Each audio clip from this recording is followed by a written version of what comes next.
अस्सलाम वालेकुम नाजरीन, आप देख रहे हैं IRK न्यूज़। नाजरीन, इमरान रियाज खान ने अपने ताज़ा तरीन वीलॉग में अमरीकी खुफिया एजेंसी का जिक्र करते हुए कहा कि अमरीकी खुफिया एजेंसी और अमरीकी फौज दुनिया की ताकतवर तरीन फौज है। दुनिया के हर मुल्क में अमेरिकन इन्फ्लुएंस कायम है। वो जहाँ चाहते हैं हुकूमत बनाते हैं, जहाँ चाहते हैं हुकूमत गिरा देते हैं। उन्होंने अपने पिछले वीलॉग का हवाला देते हुए बताया कि अमरीकी खुफिया एजेंसी के डायरेक्टर को जिस तरह अवामी नुमाइंदों के सामने सवालात का जवाब देना पड़ा, वो अमरीका के ताकतवर मुल्क होने का सबूत है। अमेरिका जिस मुल्क में भी चाहे हुकूमत गिराता और तोड़ता है, लेकिन जब बात अमेरिका के अपने ऊपर आती है तो वो जमहूरियत को सबसे अहम समझते हैं। डोनाल्ड ट्रंप पर जब हमला हुआ तो इस हवाले से बहुत बड़े बड़े सवालात उस खातून से किए गए, सीक्रेट सर्विस की टॉप ऑफिशियल से।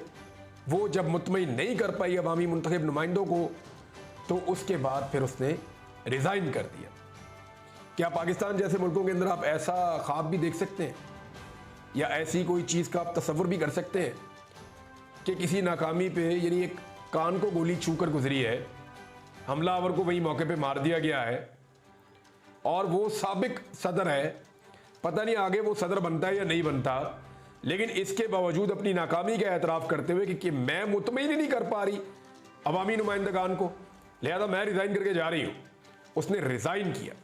उन्होंने कहा कि जमहूरियत ही असल में अमेरिका की असल ताकत है। उनका कहना था कि अमेरिका में किसी भी शख्स को बुलाकर उससे सवालात किए जा सकते हैं। अगर वो अवामी नुमाइंदे या अमेरिका में मौजूद किसी भी ताकतवर कुर्सी पर मौजूद है, उसे सवाल करने के लिए बुलाया जाता है। यही वजह है कि दुनिया में अमेरिका सबसे ताकतवर तरीन मुल्क है। नाज़रीन, इमरान रियाज खान ने बताया कि डोनाल्ड ट्रंप पर होने वाले हमले के बाद अमरीकी खुफिया एजेंसी की डायरेक्टर जब अवामी नुमाइंदों के सवालात का जवाब न दे सकी तो उन्होंने इस्तीफे का ऐलान कर दिया। उन्होंने अपने नाजरीन से ये सवाल पूछा, क्या आपको लगता है कि पाकिस्तान में भी ये मुमकिन है? क्या पाकिस्तान में कोई सरकारी मुलाजिम अवामी नुमाइंदों के सामने जवाब ना देने पर इस्तीफा देगा? उन्होंने कहा कि पाकिस्तान जैसे मुमालिक इसीलिए तरक्की याफ्ता नहीं हो पाते क्योंकि जब भी कोई हुकूमत या किसी अहम ओहदे पर तैनात होता है तो तमाम तर गलतियों कोताहियों के बावजूद भी वो इस्तीफा देने पर रजामंद नहीं होता। जिसका जहाँ दाव लगता है, जितना दाव लगता है, वो उतना ही लगाने की कोशिश करता है। उसके बाद नाज़रीन, इमरान रियाज खान ने अपने वीलॉग में बनु जिरगे के हवाले से अहम मालूमात शेयर की।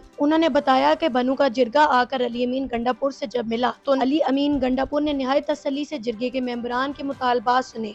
बन्नू का जिरगा जो आया और आकर कल मिला वो अली अमीन गंडापुर साहब से, तो गंडापुर साहब ने बड़े तहम्मुल से उनके सारे मुतालबात सुन लिए और उनको ये कहा कि एपेक्स कमेटी का जो इजलास होगा उसके अंदर मैं खुद आगाह करूंगा इन सारे मुतालबात से कमेटी को, और फिर मैं वापस आऊंगा आपके पास बन्नू में और आपको आके तफसीलात बताऊंगा। ये जी अली अमीन गंडापुर साहब ने उनसे वादा किया। अब बन्नू जिरगा के जो मुतालबात हैं, ये लगभग 45 रुकनी जिरगा आया था अली अमीन गंडापुर से मिलने के लिए। इसमें बाअसर तरीन अमायदीन थे, तमाम पॉलिटिकल पार्टीज़ के रहनुमा थे और बहुत सारे मकामी लोग थे, ताजिर थे, तो इस तरह यहाँ पे लोग मौजूद थे।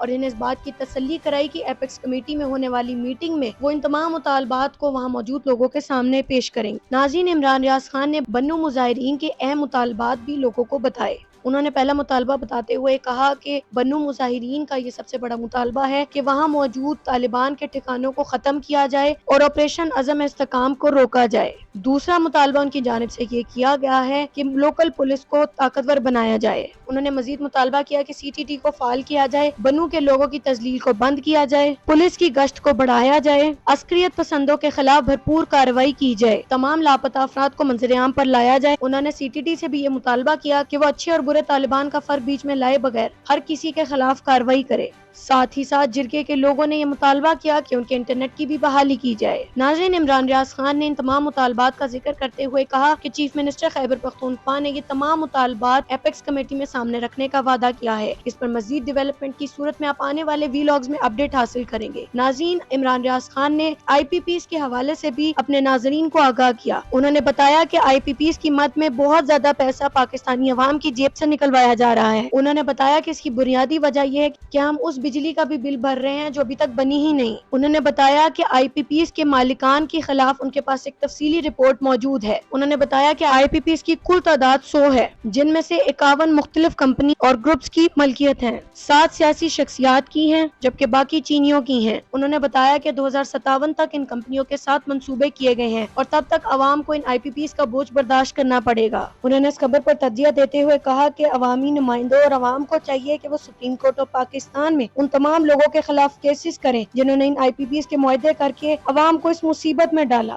کہ ایکچولی کیپیسٹی پیمنٹس آپ کو کیوں دینی پڑ رہی ہیں، ان کے لیے گناہگار کون کون ہے اور کون کون کتنے فیصد کا گناہگار ہے، اس کا ڈیٹا آہستہ آہستہ نکلتا جا رہا ہے۔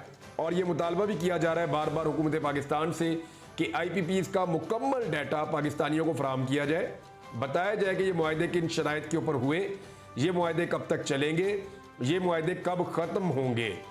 ابھی بھی بڑے لمبے عرصے تک کے لیے یہ معاہدے باقی ہیں، اور بہت ساری کمپنیز ایسی ہیں جو بجلی بناتی نہیں اور پیسہ لیتی ہیں۔ یہاں پہ جو IPPs ہیں ان کے بارے میں میرے پاس بڑی تفصیلی ایک رپورٹ ہے کہ ایکچولی ان کے مالکان کون ہیں اور کون لوگ ہیں، اور اس میں جو تفصیلات ہیں وہ یہ ہے کہ 2023-24 میں کتنے کیپیسٹی چارجز ادا کیے گئے، ان کی بھی تفصیلات موجود ہیں۔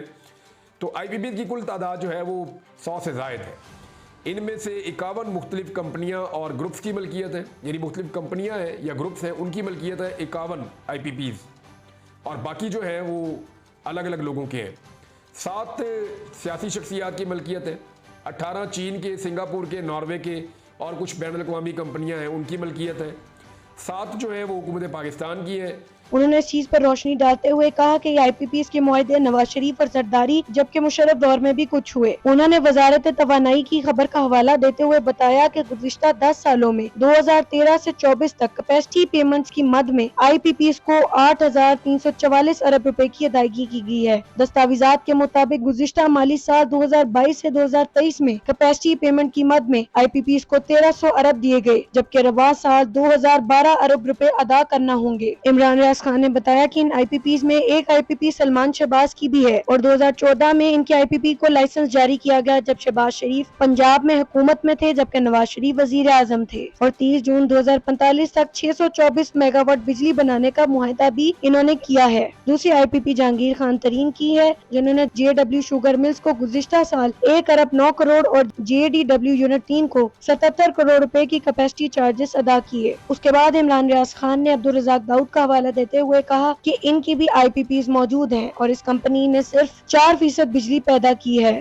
اس کے بعد انہوں نے ندیم بابر کا ذکر کیا جو عمران خان دور حکومت میں ان کے مشیر تھے، اور ان کی کمپنی نے صرف 11% بجلی بنائی اور اس کمپنی کو 3 ارب 13 کروڑ روپے کیپیسٹی چارجز کی مد میں ادا کیے گئے۔ ناظرین، اس کے بعد انہوں نے پاکستان کے مشہور کاروباری شخصیت میاں منشا کی 4 IPPs کا حوالہ دیتے ہوئے کہا کہ میاں منشا نواز شریف کے قریبی ساتھی ہیں اور مسلم لیگ نون کے بڑے فائنینسرز میں سے ایک ہیں۔ یہ 4 IPPs کے مالک ہیں۔ ناظرین، میاں منشا کی کمپنی نے گزشتہ سال 30% بجلی پیدا کی اور اسے 4 ارب 59 کروڑ روپے کیپیسٹی چارجز کی مد میں ادا کیے گئے۔ ناظرین، عمران ریاض خان نے اس بات کا بھی انکشاف کیا کہ بہت سی ایسی کمپنیز ہیں جنہوں نے 0 میگا واٹ بجلی پیدا کی جبکہ انہیں اربوں روپے کے کیپیسٹی چارجز دیے گئے۔ ناظرین، عمران ریاض خان نے ان تمام IPPs کے مالکان کو عوام کا گناہگار قرار دے دیا۔ اس کے بعد عمران ریاض خان نے بتایا کہ خیبر پختونخوا اسمبلی میں عمران خان کو ڈیتھ سے نکالنے اور مراد سعید کو تمغہ شجاعت دینے کی قرارداد بھی منظور کر لی گئی ہے۔ ناظرین، عمران ریاض خان نے بتایا کہ مراد سعید پاکستان تحریک انصاف کے کارکنان میں انتہائی مقبول ہیں اور پاکستان تحریک انصاف کے رہنما اور کارکنان چاہتے ہیں کہ مراد سعید کو سیکیورٹی فراہم کی جائے تاکہ وہ اپنے عوام کے بیچ میں واپس آ سکیں۔ ناظرین، اب تک کے لیے اتنا ہی۔